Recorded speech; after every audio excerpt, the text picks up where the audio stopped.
Okay, so now we're riding through the hardest bit of the desert, which is really thin sand. Whew. I just dropped my bike. Here's mine. Chris went forward and everybody's behind. A lot of people are falling, but it's all part of the adventure.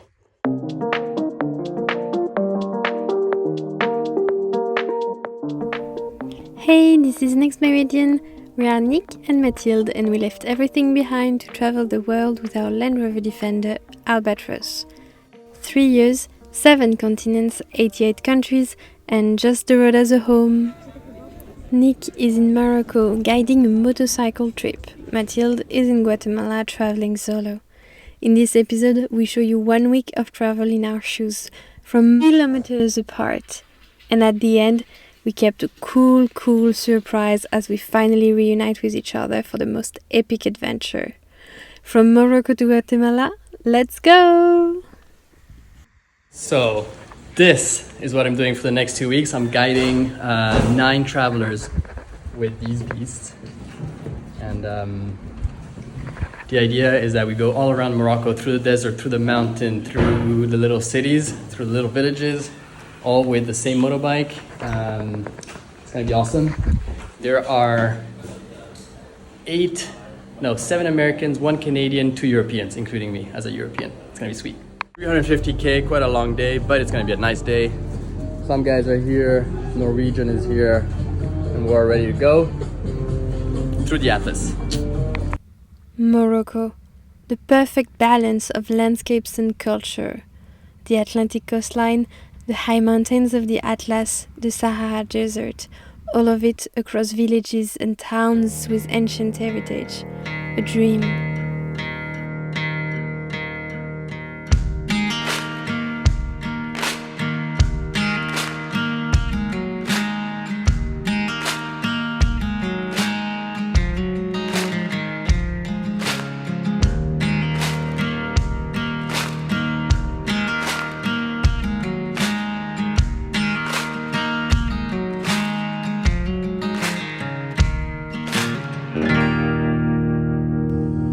Oh my goodness, the beauty.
Just made it to the top, 2,800 meters. And check this out. We're at the level of the snow. Super beautiful, everybody's happy. Tough day, but the Atlas is beautiful. Nice.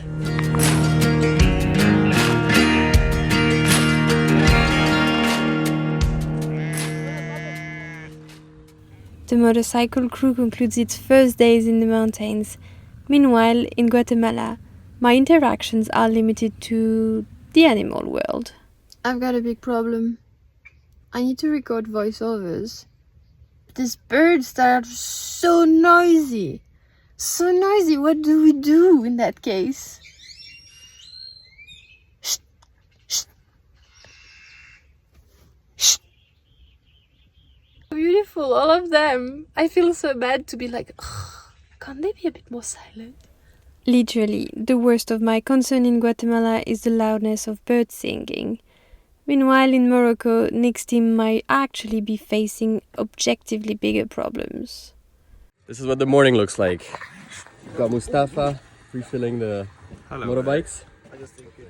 Travis working on the Norwegian's motorbike. Hey, do you got that wrench? And Chris working on my motorbike because the oil filters, they all get hit by that protection plate. So we're gonna fix this.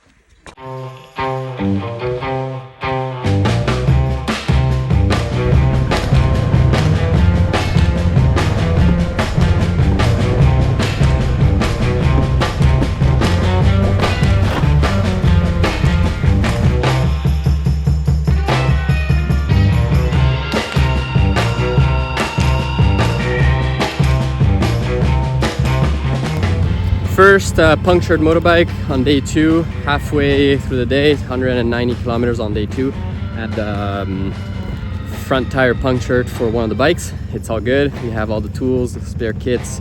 So we're fixing that right now, and then right after this, lunch. So first flat.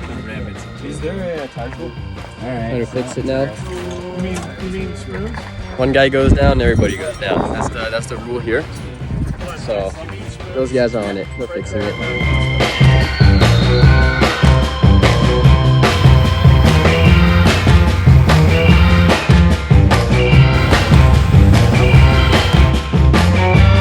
How's it going, Jeff?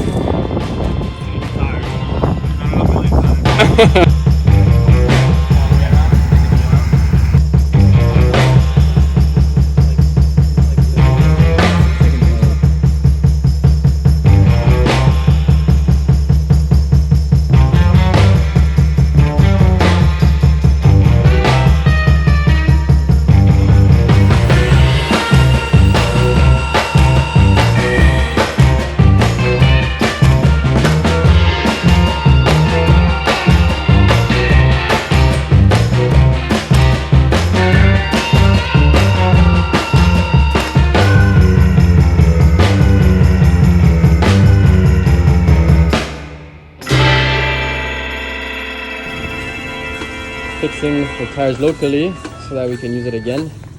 And there's a hole under his finger. Let's see in a second.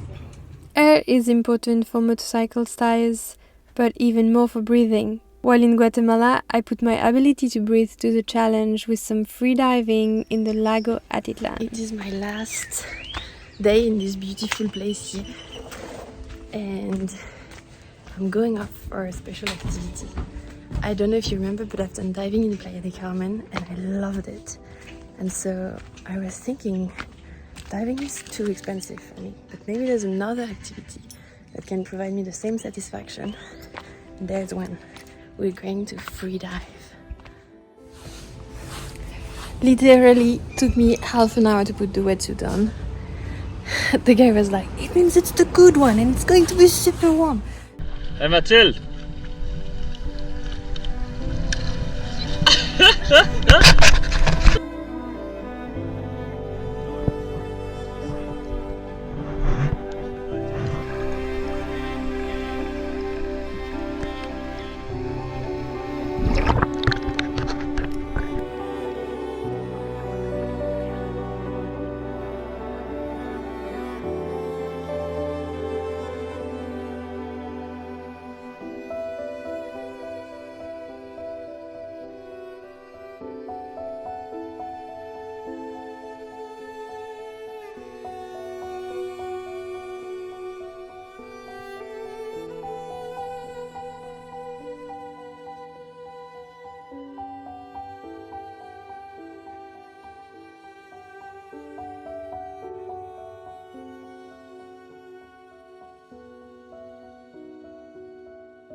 Awesome!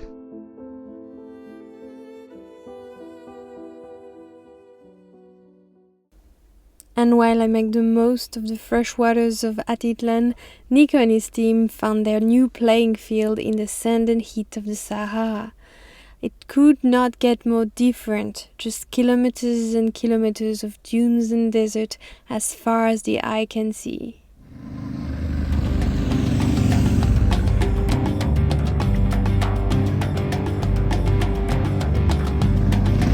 There you go, Tom.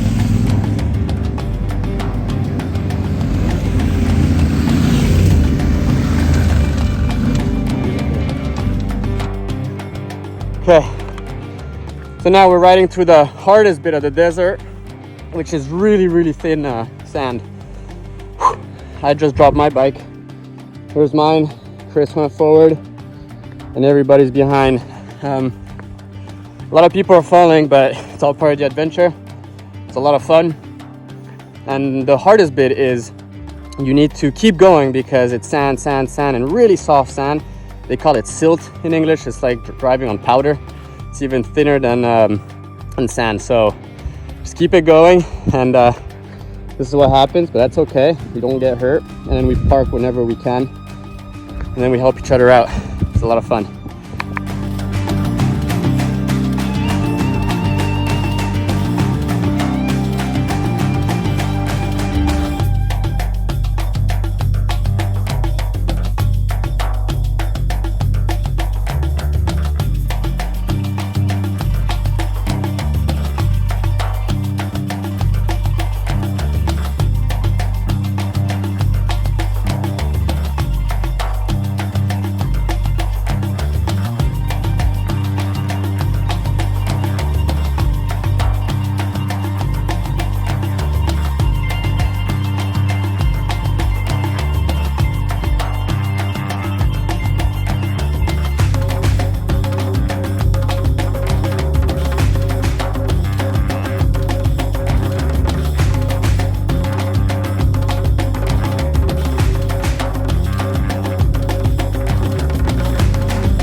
Sunset, motorbike's still here, and we have to go straight over there for about 60 kilometers. We're probably gonna drive a little bit in the dark, but there is this route, and so let's go.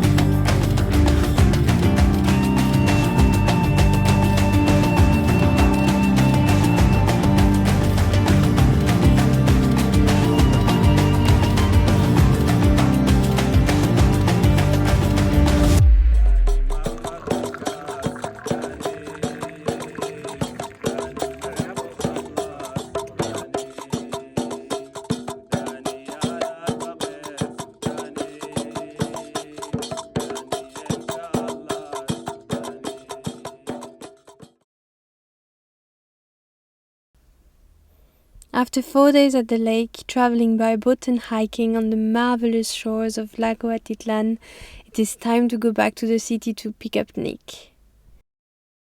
I'm on the road again, going to...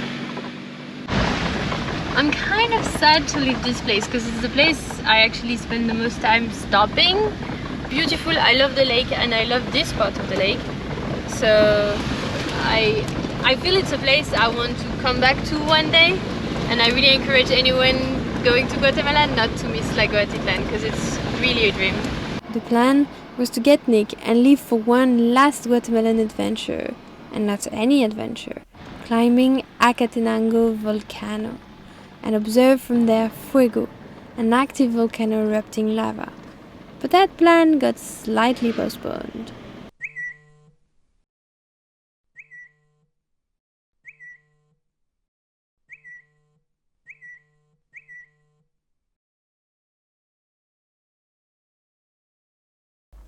So instead, I went with our Guatemalan friend and Patreon, Anna, to see one of the biggest events of the city of Guatemala every year, the Holy Week processions.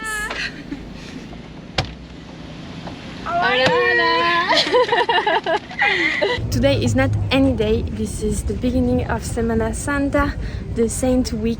This is the Sunday of Ramos. So the processions are going all over the town for every day the next days, and we're going to see the one of today. We were supposed to go and pick up Nico so that he does that with us, but he missed his flight. He's going to have to spend another full day catching up, and he will be here tomorrow so we can continue our trip. Good luck, Nick! What we're going to see? So we're gonna see a procession right now. It's one from a church called San Jose, and we're just gonna walk along the way before the procession so we can show Mathilde some of the carpets. Yay! The Holy Week leading to Easter is certainly the most important holidays in the country and all of Central America.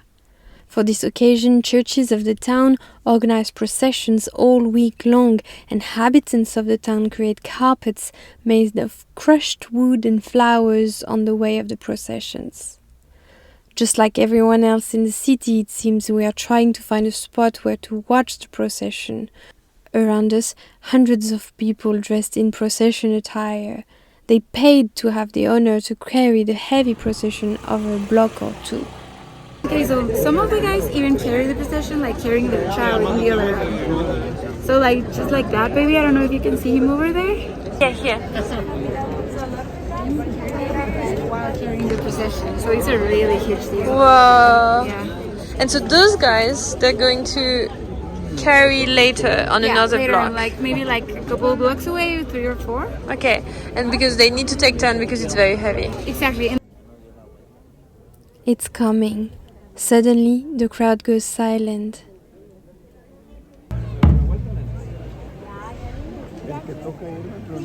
At last, it appeared, slow and balancing, heavy to watch, certainly heavy to carry. And those guys are carrying the cables up so that the procession can go through. Look!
And they're coming just here.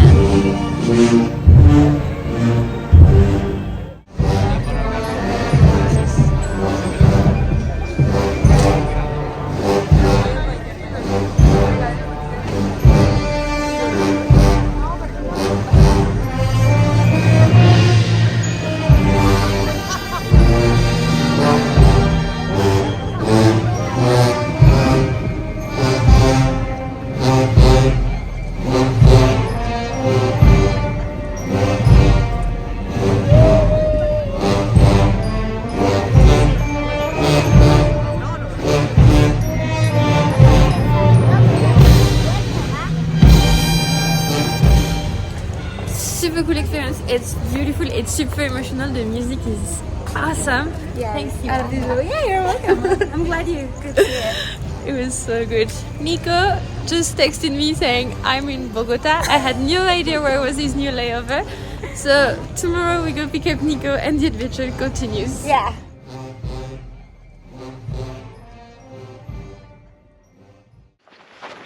Good is back. Nice. Yay! And we're going for one last Guatemalan adventure before crossing to El Salvador. It's going to be cool. One hike. One big hike. Yeah, big hike. It's 6:30. We've done our first dinner together in 2 weeks, watching the sunset. And now we're preparing to go to bed. Why do we go to bed at 6:30? Hiking tomorrow morning at 1 a.m. So yeah, we're going to hike Acatenango. It's pretty high up. It's 1,400 meters of elevation to climb, and it's almost 4,000 meters at the top. But the highlight of it is an amazing view on Fuego volcano that is erupting, and it's erupting lava, real yellow, red lava.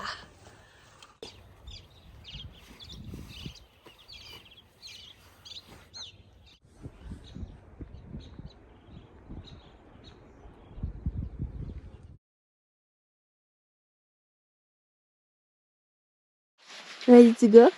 Ready to go. Ready to go.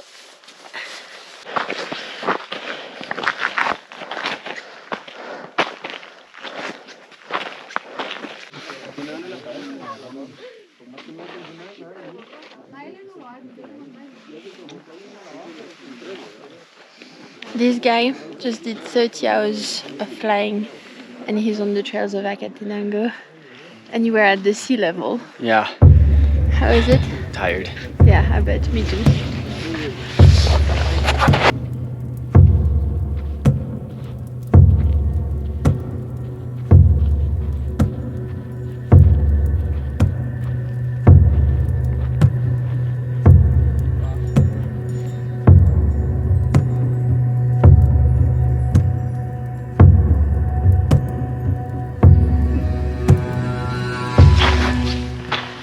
We can now see the shadow of Acatenango and the summit. Only 1 kilometer left and 200 meters of climb, so we will make it. I don't know how this guy is doing in the back, but he did it almost. This climb was brutal. Yeah. But we did it. Now we just need to cross the crater of Acatenango, and we're going in front. We made it, and this is Fuego, one of Guatemala's 3 active volcanoes, and probably the most impressive one, erupting lava every 5 to 10 minutes.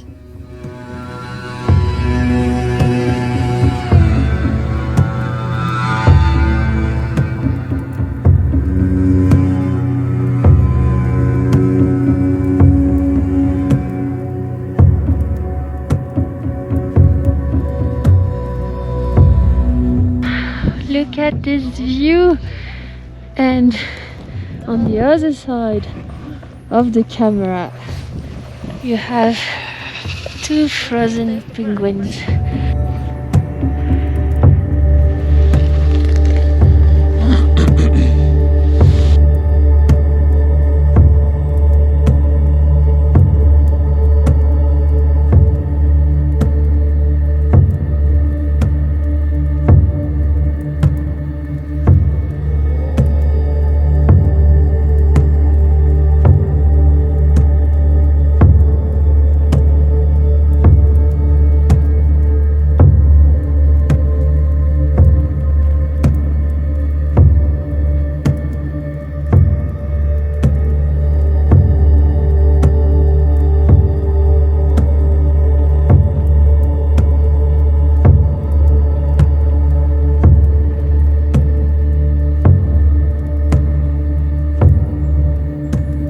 It was just Nick and I in our little corner, and then we turn and we see this.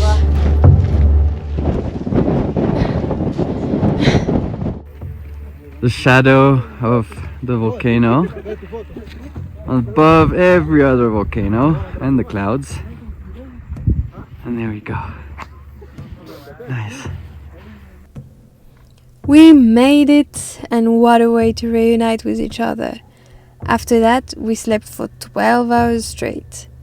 That is the end of our adventures in Guatemala and Morocco. We now head to the border with El Salvador, and we wonder, is it really as dangerous as everyone says? To discover it, subscribe to the channel and embark on this world tour with us. See you next week! And where are we going now? El Salvador. El Salvador.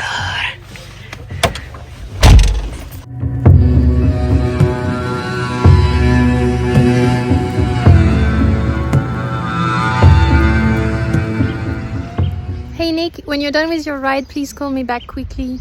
I have something important to tell you. And if your credit card doesn't work, it's normal. It's because I used all of our saving to buy a house here at Lago Atitlan.